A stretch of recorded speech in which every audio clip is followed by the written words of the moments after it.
नमस्कार, vision time news में आप सभी का स्वागत है। मैं हूं किरण बाग। विधानसभा चुनाव के सरगर्म तेज होता जा रहा है और कांग्रेस और भाजपा दोनों ने प्रचार किया है। आइए हम गिरीश देवांगन जी से बात करते हैं। जी, आप चुनावी प्रचार में हैं, क्या कहेंगे आप? जनता से कैसे रिस्पांस मिल रहा है आपको? देखिए, राजनांदगांव विधानसभा क्षेत्र के विभिन्न वार्डों में लगातार हम लोग भ्रमण कर रहे हैं। जनता में ज़बरदस्त उत्साह है और बदलाव की बयार बह रही है। 15 साल के विधायक को जिस प्रकार से छत्तीसगढ़ की जनता ने 15 साल के भाजपा के सरकार को उखाड़ फेंका, वैसे ही इस समय राजनांदगांव शहर की जनता ने ठाना है कि 15 साल जिन्होंने उनका प्रतिनिधित्व किया है और जनता से कट के रहे हैं, उसको इस समय बाहर निकालेंगे। जी, राजनांदगांव के विकास को लेकर आपका क्या कहना है? राजनांदगांव के विकास को लेकर आपका क्या कहना है? 15 साल के मुख्यमंत्री के क्षेत्र में जिस प्रकार से विकास होना था वो कहीं दिखता नहीं है।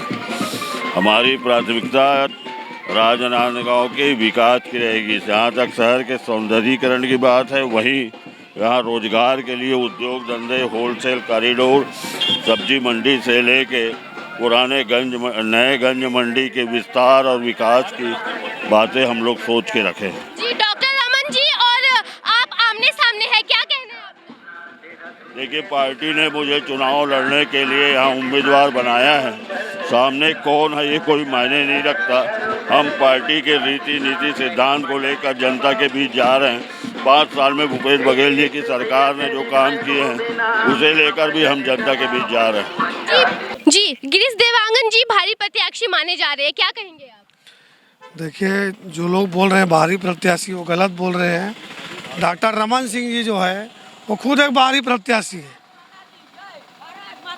एक बार डोंगरगांव चुनाव लड़े, एक बार कवर्धा से 17,000 वोट से चुनाव हार चुके हैं वो, तो कहाँ से बाहरी प्रत्याशी हुए वो? गिरीश देवांगन जी तो हमारे लोकल के भांचा है राजनांदगांव के वो। और डॉक्टर रमन सिंह ने जो 15 साल में दुर्गति शहर की है, वो आप गली गली मोहल्ला घूमेंगे तो आपको खुद समझ में आ जाएगा कि उन्होंने क्या यहाँ का उद्धार किया है। 5 साल सांसद बने, वो उद्योग मंत्री बने वो सांसद बनने के बाद, उसके बाद भी उन्होंने कोई उद्योग की स्थापना नहीं की।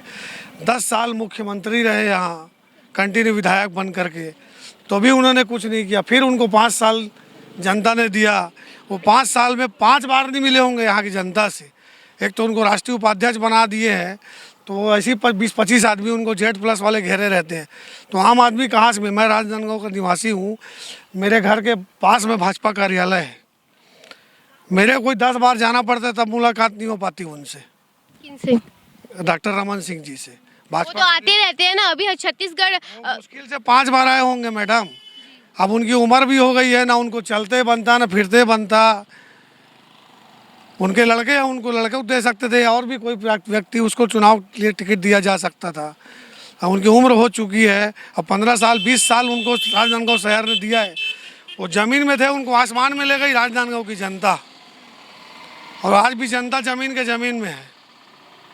तो आप कांग्रेस के कार्यकाल को किस तरीके से देखते हैं? कांग्रेस का कार्यकाल, भूपेश बघेल का जो 5 साल कार्यकाल है, उसका फल है कि अपने भारत देश में कर्नाटक में और हिमाचल प्रदेश में भी सरकार आई यहाँ की योजनाओं को देख करके। वहाँ भूपेश बघेल ने जो छत्तीसगढ़ की पहचान दी है वो कहीं नहीं होगी। वो पहचान आप देख सकते हैं, बोरेबासी हो, चाहे तीजा हो, पोरा हो, हरेली हो, उन्होंने छत्तीसगढ़ की संस्कृति को इस कदर उठाया है कि आज भारत क्या विदेशों में भी लोग बासी खाने लग गए। जो लोग रहते हैं अपने इंडिया के, और विदेश में भी बासी खाते हैं उस दिन 1 मई को। इतना ज़्यादा उन्होंने कर्जा माफ़ किया किसानों का। आप देखिए, अभी फिर उन्होंने घोषणा की है किसानों का कर्जा माफ़। भाई, जो राजनेता बनेगा, गरीबों का ध्यान देगा, जनता का ध्यान देगा, उसी को तो सरकार चुना जाएगा। जनता उन्हीं को चुनती है। आज आप देखो, 15 सीट में सिमट कर गई थी भारतीय जनता पार्टी। इस बार तो हमको लग रहा है कि 5 सीट में ही मत सिमट जाए भारतीय जनता पार्टी। जहाँ देखो आपस में उनका विरोध हो रहा है, लड़ाई झगड़ा हो रहा है। कि गलत आदमी को टिकट दे दिए। प्रचार में हमारा कांग्रेस के प्रत्याशी गली गली मोहल्ले मोहल्ले में देखो आपको नज़र आएंगे प्रचार करते हुए। और रमन सिंह जी कार में बैठे हुए हैं, खाली बड़े बड़े सेठ मारवाड़ियों के यहाँ जाते हैं, खाली आम जनता तक नहीं जाते हो। जब वो आज से 15 साल 10 साल पहले मैं देखा था उनको, जब वो जाते थे तो रिक्शा वाला ठेला वाले के साथ घूमने की कोशिश करते थे। वो सिर्फ मीडिया में रहने के लिए, फ़ोटो खिंचाने के लिए, दूसरा कुछ भी नहीं था। आज के समय में आपको चुनाव लड़ना है, नेतागिरी करना है, जनता के साथ रहना होगा, जनता का सुख दुख देखना होगा, तभी आप चुनाव जीत सकते हैं, नहीं चुनाव नहीं जीत सकते आप। हमारे देवांगन जी देखो, आप एक एक जन जन से मुलाकात कर रहे हो, और वो खुद गांव गरीब किसान नेता है। वो बहुत बड़ा अंतर है, और भारी मतों से जीतेंगे गिरीश देवांगन जी। ये राजनांदगांव की जनता है, आपने देखा होगा वोरा जी चुनाव लड़े थे, डॉक्टर रमन सिंह जी पहली बार राजनांदगांव से कवर्धा से आके चुनाव लड़े थे, उनको राजनांदगांव जनता ने चुनाव जिताया था। अब वही है, चक्र उल्टा चलता है। अब चक्र उल्टा चल रहा है, उल्टा हो गया चक्कर, दुनिया का चक्कर है। अब गिरीश देवांगन जी जीतेंगे, डॉक्टर साहब हारेंगे, और यहाँ से उनकी विदाई होगी। खैरागढ़ कवर्धा जहाँ भी रहते हैं आराम करेंगे अब वो वहाँ। जी धन्यवाद। राजनांदगांव के विकास को लेकर आपका क्या कहना है? राजनांदगांव के विकास को लिए कहना है कि मेरा, जैसे कि आज बघेल जी जो काम कर रहे हैं, आज वो विधायक तो है नहीं, विधायक आज भी यहाँ पे डॉक्टर रमन सिंह जी हैं। रमन सिंह जी, जैसे कि अमित भैया ने बताया यहाँ पे, जैसे कि भैया ने बताया कि रमन सिंह जी यहाँ दिखते ही नहीं हैं। अभी चुनाव जब से प्रचार चालू हुआ तब से आना चालू किए हैं, और रियल में फैक्ट बात है कि वो किसी से मिलना भी नहीं चाह रहे, खाली वो जाके सेठ मोबाइल के पास ही बैठ रहे हैं और वहीं जाके प्रचार कर रहे हैं अपना, और कुछ भी नहीं है ऐसा कि विकास को लेकर या आगे कुछ ऐसा कार्रवाई कर रहे हैं, कुछ ऐसा उनके तरफ से तो कुछ भी नहीं है। जो कर रही है कांग्रेस पार्टी कर रही है, भूपेश बघेल जी कर रहे हैं, स्कीम जो लागू कर रहे हैं भूपेश बघेल जी, किसानों को लेकर कर्जा जो माफ़ कर रहे हैं वो बघेली जी ने किया है, कांग्रेस सरकार ने किया है। और आज से नहीं, इंदिरा गांधी के समय से ही गरीबों को मान सम्मान मिल रहा है कांग्रेस पार्टी की तरफ से। मैं राजनांदगांव का उत्तर ब्लॉक अध्यक्ष नीलेश पांडे, जय हिंद जय भारत। धन्यवाद। अभी कांग्रेस की तरफ से जो किसान है उनका कर्ज माफ का घोषणा किया है, क्या लगता है उनके डर की वजह से ये घोषणा सामने आया है या और कुछ? नहीं, डर का इसमें कोई बात नहीं है। पहले भी भूपेश बघेल जी ने किसानों का कर्जा माफ़ किया है, और जैसे ही उन्होंने शपथ ली थी, शपथ लेने के 4 घंटे के अंदर उन्होंने कर्जा माफ़ की फाइल में दस्तखत किया था। तो इसमें डर का कोई बात नहीं है। आज शिक्षित बेरोजगारों को 2500 रुपया महीना कांग्रेस सरकार दे रही है। 15 साल में कभी भी बीजेपी की सरकार ने शिक्षित बेरोजगारों को 1 रुपया भी नहीं दिया। और विकास जितना भी हुआ है डॉक्टर रमन सिंह के कार्यकाल में, वो सब भ्रष्टाचार की भेंट चढ़ गया। जैसे कि बास्केटबॉल स्टेडियम बना था, 2 साल बाद नए स्टेडियम को तोड़ के फिर से वहाँ स्टेडियम बनाया गया। पहली बरसात में वहाँ नीचे स्विमिंग पूल बन गया था, इतना पानी टपका के स्विमिंग पूल बन गया था। इस तरह का विकास हुआ है। मेडिकल कॉलेज बनी है, लेकिन वहाँ कोई व्यवस्था नाम की चीज़ नहीं, डॉक्टर आज भी नहीं है। तो ऐसा जो अधूरा विकास हुआ है, दिग्विजय स्टेडियम को तोड़े हैं, वो आज तक पूरा नहीं बना है। तो इस तरह का जो विकास है वो भ्रष्टाचार की भेंट चढ़ गया है। और पिछले 5 वर्षों में जब डॉक्टर रमन सिंह जी यहाँ पे विधायक के रूप में थे, मैं नहीं समझता कि 4-5 बार आए होंगे। वो मुख्यमंत्री थे तो कभी कार्यक्रम में, कभी हेलीकॉप्टर में, कभी आ भी जाते थे, लेकिन विधायक का दायित्व उन्होंने बिल्कुल नहीं निभाया है। अब जनता भी जो है उनसे ऊब गई है, बोर हो गई है, और उनका स्वास्थ्य भी कमज़ोर हो गया है। इन सारी चीज़ों को देखते हुए लोगों का रुझान जो है भाई गिरीश देवांगन की तरफ है, क्योंकि गिरीश भाई एक एक व्यक्ति से मिल रहा है, बड़े बुजुर्गों के पाँव छू के आशीर्वाद ले रहा है, साथियों को हाथ मिलाता है, बात करता है, और वो हर जगह ये कह रहे हैं कि आपने यदि मुझे मौका दिया सेवा का तो 24/7 24 घंटे में अवेलेबल रहूँगा आपके लिए, और आपकी सेवा करने के लिए मैं चुनाव लड़ रहा हूँ। जी अभी आपने ऐसे कहा कि किसान के लिए घोषणा अभी किया है, वो पूरा भी करेंगे। तो उन्होंने काफ़ी बारी दारूबंदी का उन्होंने घोषणा की है, पर अभी तक दारूबंदी नहीं हुई है, तो उसमें क्या करेंगे आप? दारूबंदी के अलावा और भी जो घोषणाएं हुई थी, उसमें से 90% घोषणाएं कांग्रेस ने पूरी की है। आज तक किसी भी सरकार ने अपनी घोषणा पत्र का 90% कभी पूरा नहीं किया। ये पहली सरकार है भूपेश बघेल सरकार जो कि घोषणा का 90% जो है उसको पूरा किया है। जनता कह रही है जो 50 रुपए में शराब मिलता है या 60 रुपए में शराब मिलता है वो 150 में अब शराब मिला जा रहा है, क्या कहेंगे आप? नहीं, शराब की कीमत ज़्यादा है तो अच्छा है लोग न पिएं, उससे लोग दूर हटें। यदि कीमत ज़्यादा लग रही है तो दूर हटना चाहिए। तो एक तरह से जो कीमत बढ़ी है वो लोगों को दूर करेगी उससे। लेकिन क्या है कि जो आदिवासी इलाके हैं छत्तीसगढ़ के खासकर, वहाँ शराब बंदी बहुत कठिन है। वो उनकी दिनचर्या में शामिल है शराब पीना, ये दिक्कत आती है। अभी जनता का कहना है कि विकास तो हो रहा है पर रास्ते में जो गाय जो भी जानवर आ रहे हैं उनको लेके सरकार क्या करना चाहती है? नहीं, ऐसा है, ये तो खुद के लिए भी जागरूकता होनी चाहिए। जो मवेशी जिनके जो मालिक हैं वो लोग दूध दूते हैं उसके बाद छोड़ देते हैं। इस तरह की व्यवस्था भी आदमी को खुद समझनी चाहिए और अपनी जिम्मेदारी भी शहरवासियों को निभानी चाहिए। जो मवेशी को सड़कों पे छोड़ते हैं ये गलत है और उसके लिए नगर निगम में प्रावधान है। काऊ कैचर सभी नगर निगम में है, उसको पकड़ के कांजी हाउस में बंद किया जाता है और पेनाल्टी उसमें ली जाती है। ये सिस्टम सरकार की तरफ से बना हुआ है, उसका पालन होना चाहिए, कड़ाई के साथ उसका पालन होना चाहिए। जी जी धन्यवाद। इनसे बात करते हैं, आप कुछ कह रहे थे दारूबंदी के बारे में, कुछ कह रहे थे, क्या कहना चाहते हो आप? हम बोला था तो दारू सब पिए थे तो लाखों आदमी ख़त्म हो थे।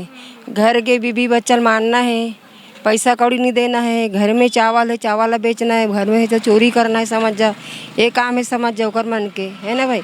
पंजा तो सही समझ जी तो ठीक करे, लेकिन समझ जाए सब पूरा बंद कराना है, शराब समझ बंद करना चाहिए बेटा, है ना। पर भूपेश बघेल जी ने बहुत सारी घोषणा की है कि हम दारूबंदी करेंगे पर अभी तक नहीं किया, क्यों? हाँ तो वही तो हम सोच रहे थे दारू बंद करबो कहते दारू काबर बंद नहीं हो, समझ जा ये दारू बंद होना चाहिए, समझ जा होना ही चाहिए। अब इतना भी बहुत ज़रूरत है किसान मन ला, देखो गुस्सा करे का बात नहीं है, तो किसान मन ला समझ जो पैसा कौड़ी देवा थे ओकर सूट करा थे। अब गरीब मन के कोई सूट नहीं है। किराना दुकान में जा तो हर जिनिस महंगा है, समझ जाओ में तेल महंगा, चावल 22 रुपये किलो हैं, दाल समझ 120 रुपये किलो हैं, जो भी सामान लेते थे समझ कम से कम का 1000 रुपये झोला नहीं भरा था, इतना महंगा है समझ। तो हम गरीब लोग को समझ कुछ हमारा फ़ायदा भी नहीं है, समझ जा कुछ फ़ायदा नहीं है ऐसे बेटा हैं। तालाब है पितला गंदाई हो गए वहाँ के पब्लिक था नहा नहीं सकत है, कपड़ा लत्ता मतलब धोए बढ़ जाते वहाँ पूरा समझ जा, कपड़ा लत्ता भी है पूरा गंदा हो जाते, बिस्तर वहाँ थे वो दोनों तड़ावला और समझ जा अच्छा से सफाई करना चाहिए, सब पब्लिक नहा बढ़ जाते। जी बताइए। मैं क्या बताऊंगा बेटा, पूरा तरियम ना गंदगी है, वो तरियम पूरा गंदगी ना और सफा करवाना चाहिए। और क्या बोलूँगा बेटा, वो खुद तो मेरे को नहीं आता है बात करने के लिए। वो पूरा देख मैं 3-4 दिन पूरा निकाले ना, मेरा हाथ को पूरा इसे हो गया था, लोग को दवा पानी चल इतना था ठीक हो में वही तरिया पानी दे भी दें तो कामें ठंडा हुई कि हमसे लोग पूरा तरिया पूरा यहाँ का हाथ पूरा सफा कर रहे हैं। तो किसको कहने की कोशिश की? हाँ कौन नहीं करे, कोई नहीं करी। हम 5-6 लोग ना पूरा तरिया पूरा सफा करे, हम पूरा गंदगी रही से दे भी दे तो कामें ठंडा हुई कि ना मैं बहुत धूले पूरा लड़की जात हो पूरा सफा कर रहे हो। अभी मोर हाथ ले लोग मार दी से पूरा कर्जा बोरी करके मोर घर के पूरा ठीक करी से। अभी भी मोर हाथ से सीख नहीं है बेटा, ये मुँह तो रात रही ना, मोर मुँह भी एकदम दे हो गिरी से पूरा धरा गिरी से। वो तरिया ना पूरा सफा करवाना है और नहीं तो हमारे बैगा पारा में पूरा ये तरह है दे पूरा सफा करवाए, पूरा तरिया भरा पूरा साग पूरा कचरा कारी है। अभी गिरीश देवांगन चुनाव प्रचार में, क्या कहेंगे आप? देखिए हम लोग लगातार माननीय गिरीश देवांगन जी के साथ में हैं और जनता का समर्थन इतना ज़बरदस्त मिल रहा है। एक छोटा सा मुद्दा है बाहरी का, जिसमें हम लोग का जवाब है कि माननीय रमन सिंह जी भी कवर्धा से हैं, उन्होंने 3 साल चुनाव जीता। हम जनता के पास यही मुद्दा लेके जा रहे हैं कि आप काम के माध्यम से हम लोगों के पास जा रहे हैं और गिरीश देवांगन जी काम करके दिखाएंगे भी। जी क्या लगता है गिरीश देवांगन जब जीत हासिल कर लेंगे तब वो जनता के लिए विकास कर पाएंगे? जी, क्योंकि वो युग पुरुष हैं, जिस युग में अभी जिस मार्ग पे चल रहे हैं माननीय मुख्यमंत्री भूपेश बघेल के निर्देश में। तो देखना मैं ही नहीं, आप खुद स्वयं देख लीजिएगा, गिरीश देवांगन जीतने के बाद राजनांदगांव का विकास बहुत ही प्रगतिशील तरीके से करेंगे। जी, आप डॉक्टर रमन के कार्यकाल को किस तरीके से देखते हो? डॉक्टर रमन जी कार्यकाल मैं सिर्फ विकास के माध्यम से देखा हूँ, तो सिर्फ रोड और रास्ता जो एक्चुअल जो राजनांदगांव का विकास है वो अभी तक नहीं हो पाया है। जी धन्यवाद। जी, गिरीश देवांगन चुनावी प्रचार में है, क्या कहेंगे आप?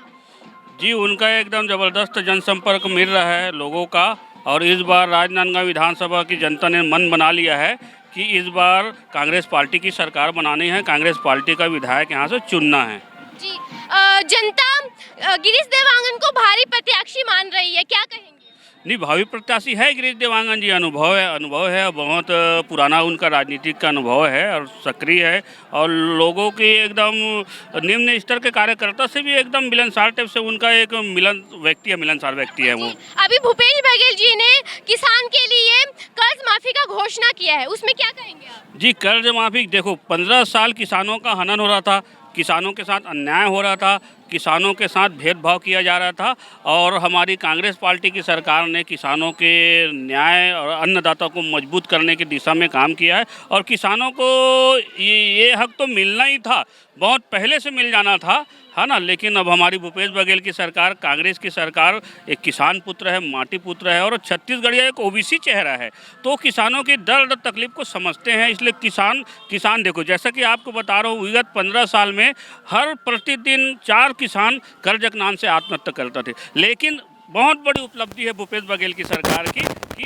5 साल में एक भी किसानों ने कर्ज के नाम से आत्महत्या नहीं किया।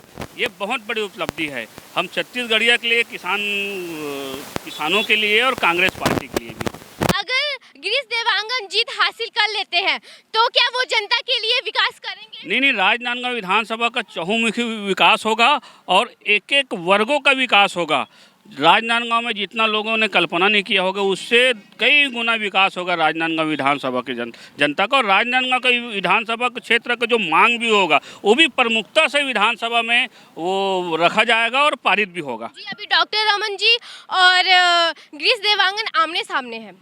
जी, देखो, डॉक्टर रमन सिंह एक निष्क्रिय विधानसभा प्रत्याशी है। 15 साल उन्होंने मुख्यमंत्री रहते हुए भी राजनांदगांव के विकास के लिए कुछ भी नहीं किया।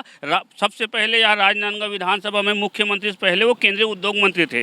जो केंद्रीय उद्योग मंत्री रहने के बाद भी यहाँ का जो धरोहर था छत्तीसगढ़ का, है ना, राजनांदगांव का, एक बीएनसी मिल, काटन नागपुर मिल के नाम से एक बीएनसी मिल का प्रकार था। उनके कार्यकाल को आप किस तरीके से देखते हैं? उनके कार्यकाल में बीएनसी मिल को बंद कर दिया गया। केंद्रीय उद्योग मंत्री रहते हुए भी एक भी उद्योग यहाँ स्थापित नहीं कर पाया राजनांदगांव विधानसभा में, और मुख्यमंत्री रहते हुए भी राजनांदगांव का मान के चलो कोई विकास नहीं हो। राजनांदगांव विधानसभा की जनता एकदम परेशान है आज भी, और पहले उनके कार्यकाल में बहुत परेशान थी यहाँ की जनता राजनांदगांव। 5 साल में कांग्रेस पार्टी ने छत्तीसगढ़ राजनांदगांव में क्या किया? देखो, राजनांदगांव बहुत किया। 2 साल तो जैसे कि आप जानते हैं कि कोरोना काल में खा गया। 3 साल में भूपेश बघेल जी ने इतने जन कल्याणकारी और महत्वाकांक्षी यहाँ काम किए हैं राजनांदगांव विधानसभा में। देखिए, जैसा पार्षद का निधि क्या है 4 लाख से बढ़ा के 8 लाख किया। महापौर की निधि जो 75 लाख रुपये था हर साल उनका, है ना, निधि का, उसको 1.25 करोड़ किया। तो राजनांदगांव के विकास के लिए उन्होंने पूरा पैसा यहाँ राजनांदगांव के लिए दिया है। मैं किरण बाग, कैमरा पर्सन नोमेश के साथ विजन टाइम न्यूज़, पल पल की खबर पल भर में। हमारे न्यूज़ में बने रहे, धन्यवाद।